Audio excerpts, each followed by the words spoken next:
وذكر فإن الذكرى تنفع المؤمنين۔ پس اے نبی ان سے رخ پھیر لو، تم پر کچھ ملامت نہیں، البتہ نصیحت کرتے رہو، کیونکہ نصیحت ایمان لانے والوں کے لیے نافع۔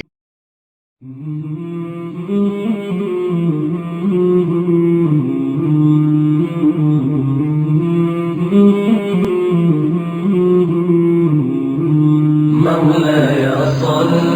وسلم دائما أبدا على حبيبك خير الخلق كلهم، مولاي صل وسلم دائما أبدا على حبيبك خير الخلق۔ الحمد لله نحمده ونستعينه ونستغفره ونؤمن به ونتوكل عليه ونعوذ بالله من شرور أنفسنا ومن سيئات أعمالنا، من يهده الله فلا مضل له ومن يضلله فلا هادي له، ونشهد أن لا إله إلا الله وحده لا شريك له، ونشهد أن سيدنا ومولانا محمدا عبده ورسوله صلى الله عليه وعلى آله وأصحابه وبارك وسلم تسليما كثيرا كثيرا، أما بعد، فقد قال الله تعالى في كلامه المجيد والفرقان الحميد: أعوذ بالله من الشيطان الرجيم، بسم الله الرحمن الرحيم، إنما المؤمنون إخوة فأصلحوا بين أخويكم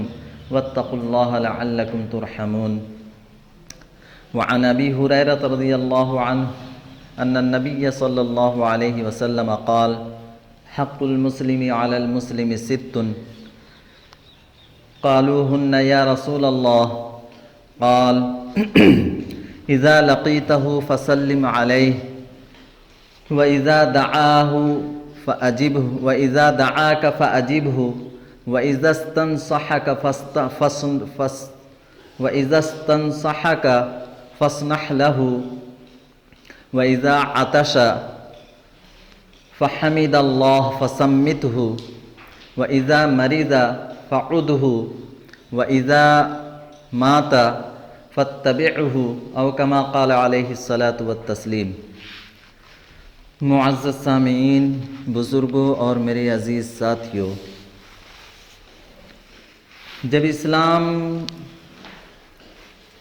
جب ایک انسان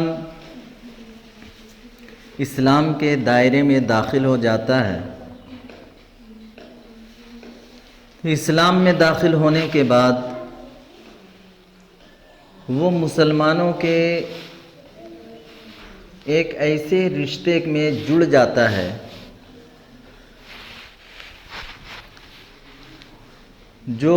انتہائی مضبوط اور طاقتور رشتہ ہے، خواہ وہ دنیا کے کسی خطے سے، کسی کونے سے تعلق رکھتا ہو، لیکن اسلام مسلمانوں کو ایسے رشتے میں پرو دیتا ہے کہ وہ اجنبیت کی ساری دیواریں جو ہے وہاں ختم ہو جاتی ہے۔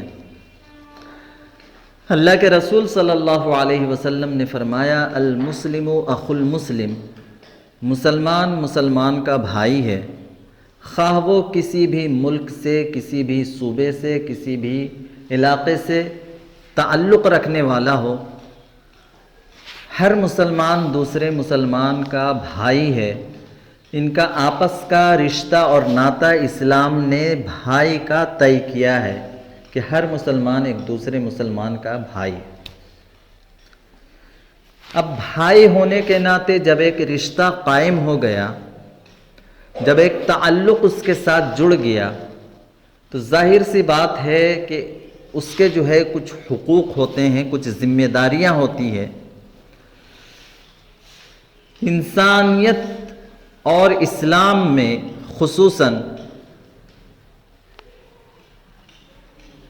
اللہ نے اور اللہ کے رسول صلی اللہ علیہ وسلم نے اس رشتے کو بنائے رکھنے کے لیے، اس رشتے کو قائم رکھنے کے لیے ایک دوسرے پر کچھ حقوق مقرر کیے ہیں اور یہ حقوق انتہائی اہم ہیں جن کی ادائیگی ہر مسلمان کے ذمے فرض ہے، لازم ہے۔ جب انسان مسلمان ہوتا ہے تو اس پر دو طرح کے حقوق اس کے ذمے لازم ہوتے ہیں۔ ایک حقوق اللہ، اللہ کا حق، اور ایک حقوق العباد، بندوں کا حق۔ حقوق اللہ یہ ہے کہ ہم اللہ کے بتائے ہوئے احکامات کی پیروی کریں۔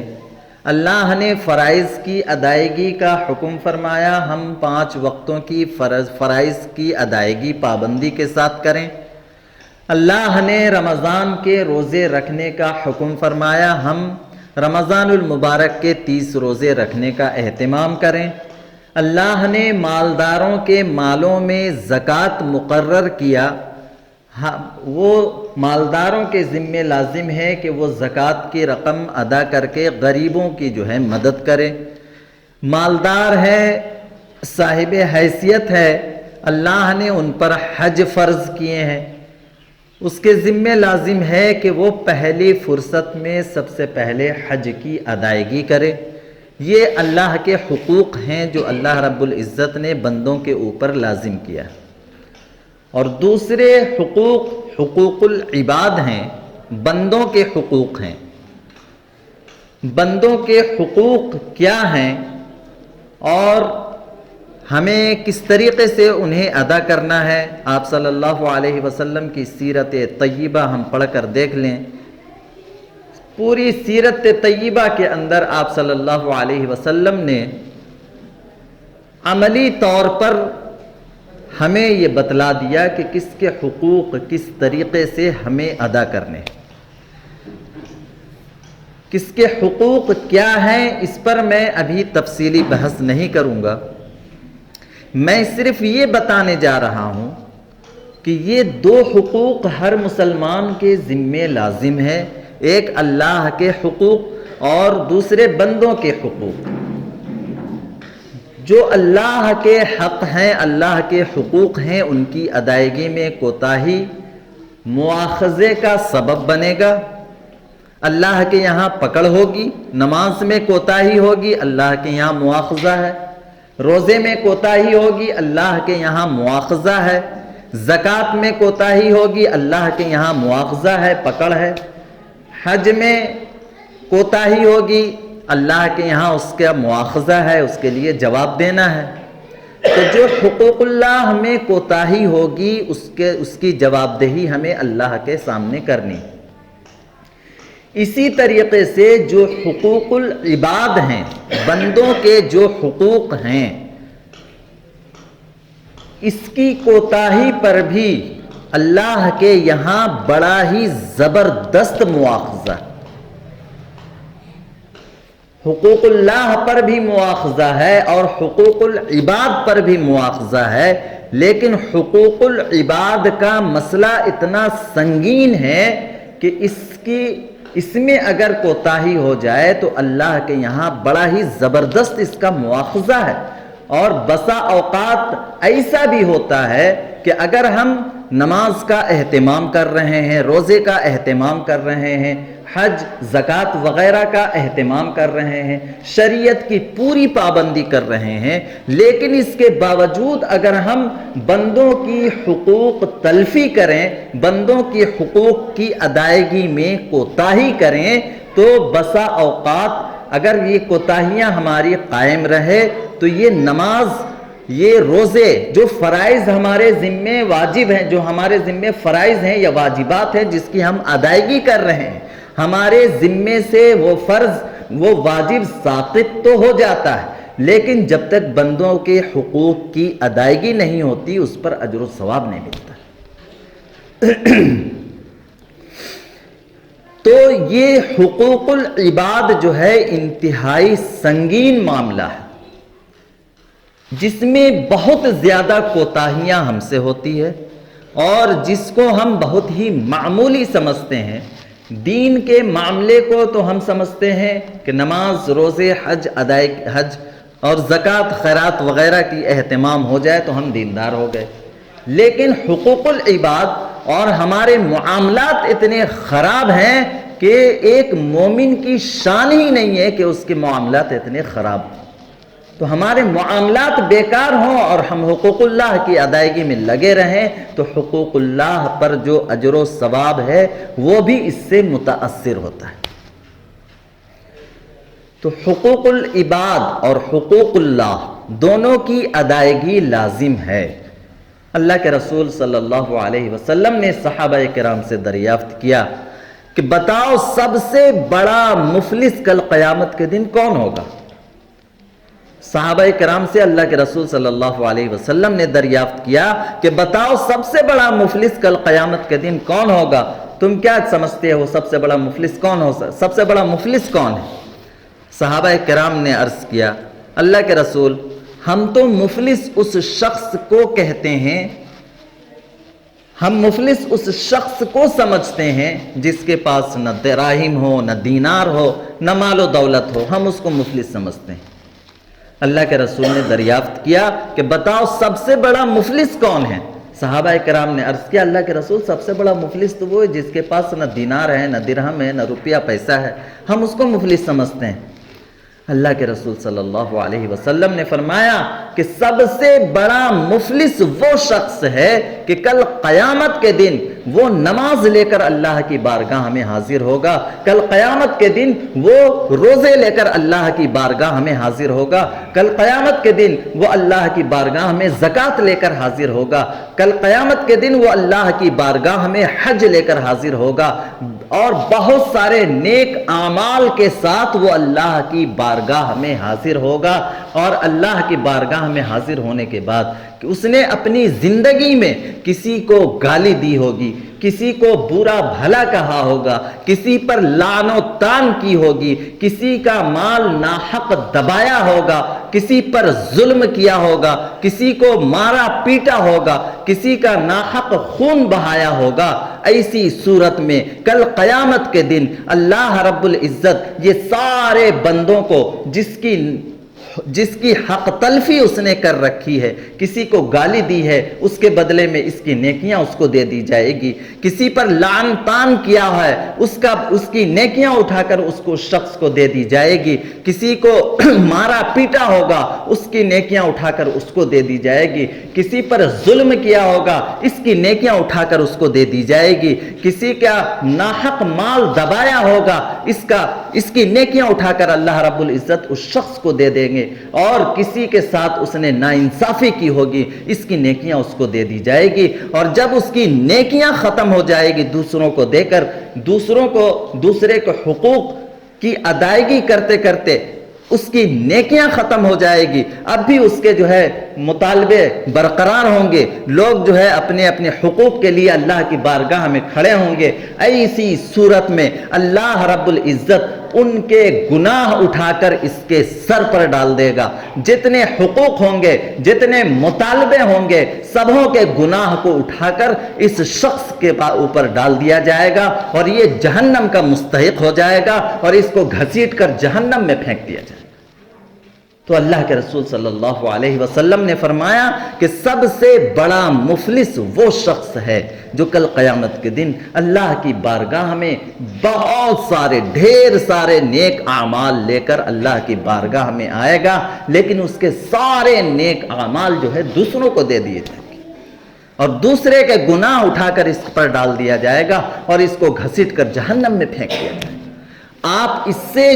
حقوق العباد کی سنگینی کا اندازہ لگائیں۔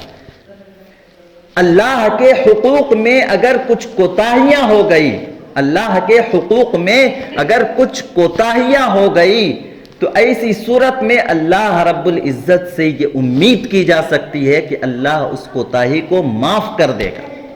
لیکن بندوں کے حقوق تلفی ہوئی ہوگی، بندوں کے ساتھ ناانصافی ہوئی ہوگی، بندوں کو پر ظلم کیا ہوگا تو اللہ رب العزت اس کو کبھی معاف نہیں کرے گا۔ یہ اسی صورت میں اس سے بچ سکتا ہے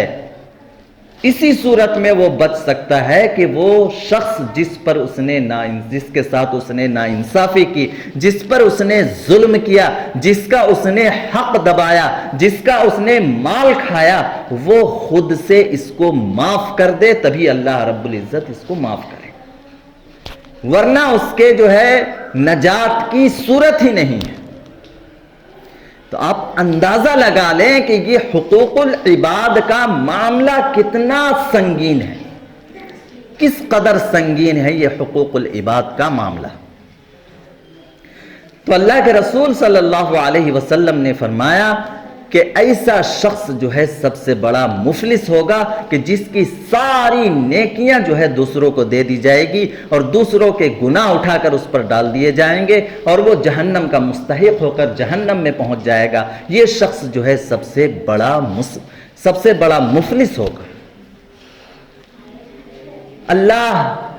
نے جو حقوق بندوں کے مقرر کیے ہیں،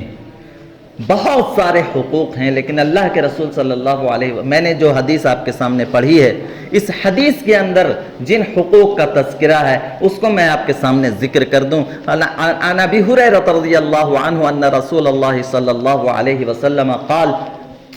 حق المسلم علی المسلم ست۔ ابو ہریرہ رضی اللہ تعالی عنہ سے روایت ہے، اللہ کے رسول صلی اللہ علیہ وسلم نے فرمایا کہ ایک مسلمان کا دوسرے مسلمان پر 6 حق ہے، ایک مسلمان کا دوسرے مسلمان پر 6 حق ہیں۔ یہ اس روایت کے اندر صرف 6 حقوق کا ذکر ہے، اس کے علاوہ آپ یہ نہ سمجھ لیں کہ صرف 6 ہی حق ہے، اس کے علاوہ بھی حقوق ہیں، اس کے اندر جس کا ذکر ہے اس کو میں بیان کر رہا ہوں۔ تو فرمایا حق المسلم علی المسلم ست، کہ ایک مسلمان کا دوسرے مسلمان پر 6 حق ہے۔ وہ کیا ہے؟ فرمایا ما ہن یا رسول اللہ، یہ حقوق کیا ہے آپ بیان فرما دے۔ اللہ کے رسول صلی اللہ علیہ وسلم نے فرمایا اذا لقیتہ فسلم علیہ، پہلا حق ایک مسلمان کا دوسرے مسلمان پر یہ ہے کہ جب اس سے ملاقات ہو، اس کو جانتا ہو نہ جانتا ہو، پہچانتا نہ ہو، وہ اس کے محلے سے، اس کے شہر سے، اس کے علاقے سے ہو یا کسی دوسری جگہ سے ہو، کہیں سے بھی ہو، ایک مسلمان کا دوسرے مسلمان پر پہلا حق یہ ہے اذا لقیتہ فسلم علیہ، جب ملاقات ہو سب سے پہلے اس کو سلام کرے۔ سب سے پہلا حق ہے ایک مسلمان کے ذمے، اس کا حق ہے کہ وہ اس کو سلام کرے۔ دونوں میں سے کوئی بھی، ہر ایک کے ذمے لازم ہے، اگر ہم کسی سے مل رہے ہیں، رستے میں چلتے ہوئے اگر جو ہے سرسری بھی ملاقات ہو جائے تو فسلم علیہ، تو اس کو سلام کیا جائے۔ اللہ کے رسول صلی اللہ علیہ وسلم نے سلام پر بے انتہا زور دیا ہے۔ افشوا السلام بینکم، آپس میں سلام کو پھیلاؤ اور سلام کو رواج دو۔ تو یہ سلام کی تاکید کی گئی ہے، اس سے معاشرے کے اندر جو ہے جوڑ پیدا ہوتا ہے، ربط پیدا ہوتا ہے، تعلق مضبوط ہوتا ہے۔ آپ کسی کو جانتے ہیں نہیں جانتے، سلام یہ ایک طرح سے جو ہے اس کا احترام ہے، ایک طرح سے آپ اس کا احترام کر رہے ہیں، اس کا اکرام کر رہے ہیں۔ آپ کسی کو جانتے بھی نہیں ہیں لیکن آپ کو یہ شخص لگ رہا ہے کہ مسلمان ہے، آپ اس کو سلام کریں گے، اس کے دل میں آپ کی عظمت پیدا ہوگی، محبت پیدا ہوگی، تعلق قائم ہوگا۔ یہ ضروری ہے، لازم ہے کہ ہم جب تک سلام کو رواج نہیں دیں گے، یہ معاشرے کے اندر جو دوریاں ہیں، معاشرے کے اندر جو اختلافات ہیں، معاشرے کے اندر جو کھچاؤ اور تناؤ ہے، یہ کھچاؤ اور تناؤ، یہ دوریاں اور یہ سب جو ہے ختم نہیں ہوگی۔ اللہ کے رسول صلی اللہ علیہ وسلم نے فرمایا افشوا السلام بینکم، سلام کو آپس میں رواج دو، پھیلاؤ، چھوٹا ہو بڑا ہو، جانتا ہو نہ جانتا ہو، کوئی بھی ہو اجنبی ہو، ہر ایک کو جو ہے سلام کرنے کی عادت ڈالیں۔ اس پر جو ہے اجر و ثواب بھی ہے، اور جو شخص پہلے سلام کرتا ہے وہ شخص جو ہے زیادہ اجر و ثواب کا مستحق ہوتا ہے، اور اللہ اس کے درجات کو بلند کرتے ہیں۔ جب پہلے سلام کر رہا ہے، ایک شخص مجھ سے چھوٹا ہے یا رتبے میں مجھ سے چھوٹا ہے، یا عہدے میں مجھ سے کم ہے، منصب میں مجھ سے کم ہے، یا مال و دولت میں مجھ سے کم ہے، لیکن جب بھی ملاقات ہوتی ہے ہم اسے سلام کرتے ہیں، تو ظاہر سی بات ہے ہمارے اندر تواضع ہے، عاجزی ہے، انکساری ہے، خاکساری ہے، ہم جھکنا جانتے ہیں اللہ کے واسطے، ہم کسی کے دوسرے کے لیے نہیں، اللہ کے لیے ہم اس کے سامنے جھک رہے ہیں، اللہ کے لیے ہم اس کے سامنے اپنے آپ کو چھوٹا بنا رہے ہیں۔ اللہ اس کا مرتبہ کتنا بلند کرے گا ہم اس کا تصور بھی نہیں کر سکتے۔ تو اللہ کے رسول صلی اللہ علیہ وسلم نے فرمایا حق المسلم علی المسلم ست، 6 حق ہیں۔ پہلا حق یہ ہے اذا لقیتہ فسلم علیہ، جب ملاقات ہو سلام کو سلام کرے، یہ اس کا حق ہے۔ ایک مسلمان کا اس کے ذمہ حق ہے، مجھ سے ملاقات ہو میں سلام کروں آپ جواب دیجئے، آپ سے ملاقات ہو آپ سلام کریں ہم جواب دیں، یہ اس کا جو ہے رواج ہونا چاہیے معاشرے کے اندر۔ اور دوسرا حق اللہ کے رسول صلی اللہ علیہ وسلم نے فرمایا اذا دعاہ فاجبہ، جب بھی کوئی مسلمان کسی کو بلائے، جب بھی کوئی مسلمان کسی کو بلائے، کسی مصیبت میں ہے آپ کو بلا رہا ہے، کسی پریشانی میں مبتلا ہے آپ کو بلا رہا ہے، کہیں دعوت ہے کوئی پروگرام ہے اس میں آپ کو بلا رہا ہے، تو ایسی تمام صورتوں میں اللہ کے رسول صلی اللہ علیہ وسلم نے فرمایا اذا دعاہ فاجبہ، اس کے ذمہ لازم ہے، اس کا حق ہے کہ اگر بلا رہا ہے تو اس کو جانا ہے،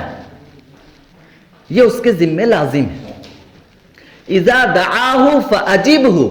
جب بلائے تو اس کے پاس جائے، خاص طور سے اگر کوئی مصیبت میں ہے، پریشانی میں ہے، کسی مصیبت کا شکار ہو چکا ہے، ایسی صورت میں اگر آپ کو وہ بلا رہا ہے یا آپ سے جو ہے مدد طلب کر رہا ہے، تو یہ ایک مسلمان ہونے کے ناطے آپ کے ذمہ لازم ہے کہ آپ اس کی دعوت پر لبیک کہیں، اس کی مدد کو پہنچے اور اس کو جو ہے اس مصیبت سے نجات دلانے کی کوشش کریں۔ یہ آپ کے ذمہ لازم ہے، ہر مسلمان کے ذمہ لازم ہے اذا دعاہ فاجبہ۔ اور تیسرا حق اللہ کے رسول صلی اللہ علیہ وسلم نے فرمایا اذا استنصحک فانصح لہ، جب وہ آپ سے کوئی بھی مسلمان ہو، قریبی تعلق ہو، رشتہ دار ہو، پڑوسی ہو، دور کا تعلق ہو، سلام جواب تک کا آپ کا تعلق ہو، آپ سے اس سے کوئی گہرا ربط ضبط نہ ہو، کسی بھی قسم کا ہو، ایک مسلمان ہونے کے ناطے اگر وہ آپ سے کوئی مشورہ طلب کرے، آپ سے کوئی مشورہ مانگے، تو خیر خواہی کے ساتھ اس کو جو ہے مشورہ دیا جائے، پوری خیر خواہی کے ساتھ، پورے خلوص کے ساتھ اس کو جو ہے مشورہ دیا جائے۔ بسا اوقات یہ ہوتا ہے کہ اگر کسی سے ہمیں عداوت ہے، ظاہری طور پر پتہ نہیں چلتا لیکن دل کے اندر جو ہے عداوت ہے، بغض ہے، عناد ہے، اب ایسا شخص آپ سے ملاقات تو کر رہا بہت ہنس کر، خوش مزاجی کے ساتھ آپ سے مل رہا، آپ بھی اس کے ساتھ خوش مزاجی کے ساتھ مل رہے ہیں، لیکن آپ کے دل میں عداوت ہے، بغض ہے، عناد ہے کہ یہ شخص جو ہے اس شخص کے بارے میں آپ کا نظریہ جو ہے مناسب نہیں ہے، لیکن اس کے باوجود چونکہ ظاہری تعلق خوشگوار ہے، وہ شخص آپ کو اپنا خیر خواہ سمجھتا ہے،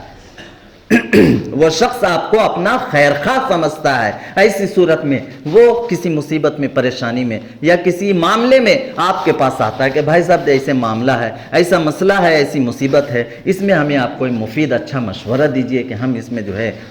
اس مصیبت سے نجات پالیں یا اس معاملے میں ہم جو ہے کامیاب ہو جائیں، آپ سے مشورہ طلب کرنے آتا ہے۔ اللہ کے رسول صلی اللہ علیہ وسلم نے فرمایا چاہے بغض ہو، عناد ہو، اگرچہ ایک مسلمان کی شان نہیں ہے کہ وہ کسی کے بارے میں جو ہے اپنے دل کے اندر بغض عناد رکھے،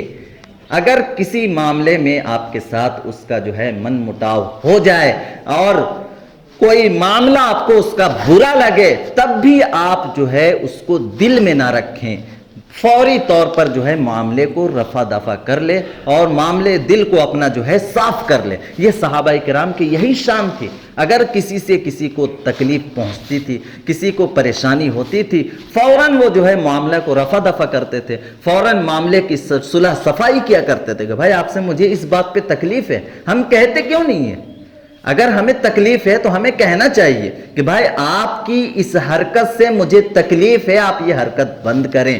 آپ یہ حرکت میرے ساتھ نہ کریں۔ تو ظاہر سی بات ہے، ایک مسلمان ہے، اللہ کو ماننے والا ہے، قرآن کو ماننے والا ہے، اللہ کے رسول کو ماننے والا ہے، جب اس کے دل میں قرآن کی عظمت ہے، اللہ کے احکامات کی عظمت ہے، تو وہ ضرور آپ کی جو ہے اس ممانعت سے اور آپ کے منع کرنے سے وہ جو ہے رک جائے گا۔ تو فرمایا اذا استنصحک فانصح له، اگر آپ سے کسی خیرخواہی کی امید لے کر کوئی آتا ہے آپ کے پاس، دل میں بغض نہ رکھیے، اناد مت رکھیے، کینہ کپٹ مت رکھیے، آپ کے پاس خیرخواہی کے ساتھ خیرخواہی کی امید لے کر کے آیا ہے، ایسی صورت میں اللہ کے رسول صلی اللہ علیہ وسلم نے فرمایا، اللہ کے رسول صلی اللہ علیہ وسلم کے پاس اور صحابہ کرام کے پاس، تمام امیر المومنین اور جتنے بڑے بڑے صحابہ کرام ہیں ان کے پاس دشمن بھی جو ہے مشورے مانگنے آیا کرتے تھے، لیکن کبھی بھی کسی کے ساتھ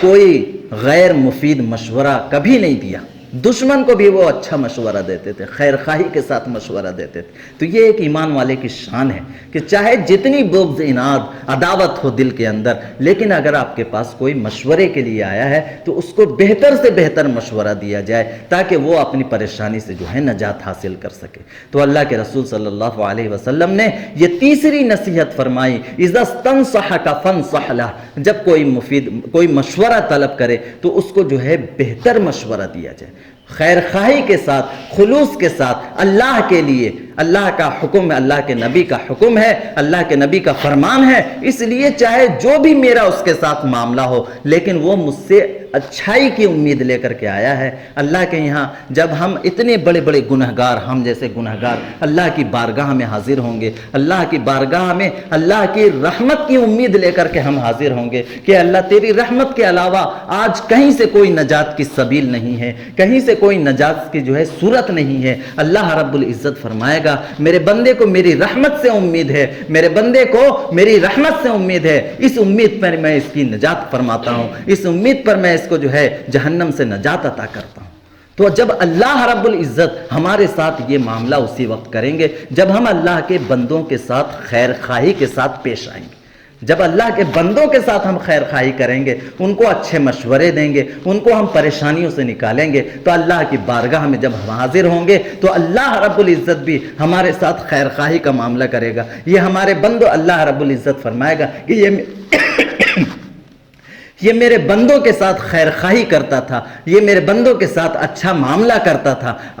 آج میں اس کے بدلے میں اس کی جو ہے نجات کرتا ہوں۔ اللہ کے یہاں نجات کے جو ہے بہانے چاہیے، اللہ کے یہاں نجات کے بہانے چاہیے۔ میرے محترم بزرگوں، دوستو، ہماری زندگی میں اعمال کچھ نہیں ہے، اعمال کچھ نہیں ہے، جو چھوٹے موٹے ٹوٹے پھوٹے اعمال ہیں یہ نجات کے لیے کافی نہیں ہے۔ یہی وہ اعمال ہوں گے جب ہم اس طرح سے خیر خواہی کے ساتھ زندگی گزاریں گے، اچھائی کے ساتھ زندگی گزاریں گے، دوسروں کی بھلائی میں زندگی گزاریں گے، ممکن ہے اسی کے بدلے میں اللہ کے یہاں نجات مل جائے۔ تو فرمایا اذا استنصحک فانصح له، جب کوئی مشورہ طلب کرے آپ سے، جو ہے کوئی اچھا مشورہ مانگے تو اس کو پوری خیر خواہی کے ساتھ جو ہے آپ مشورہ دیں اور اس کی اچھائی اور بھلائی کو مد نظر رکھتے ہوئے مشورہ دیں۔ اللہ رب العزت ہمیں کہنے سننے سے زیادہ عمل کی توفیق عطا فرمائے۔ بقیہ جو اور باتیں ہیں وہ میں عرض کروں گا۔ اللہ رب العزت ہم سبوں کو جو ہے اعمال کی توفیق عطا فرمائے۔ وما علینا الا البلاغ۔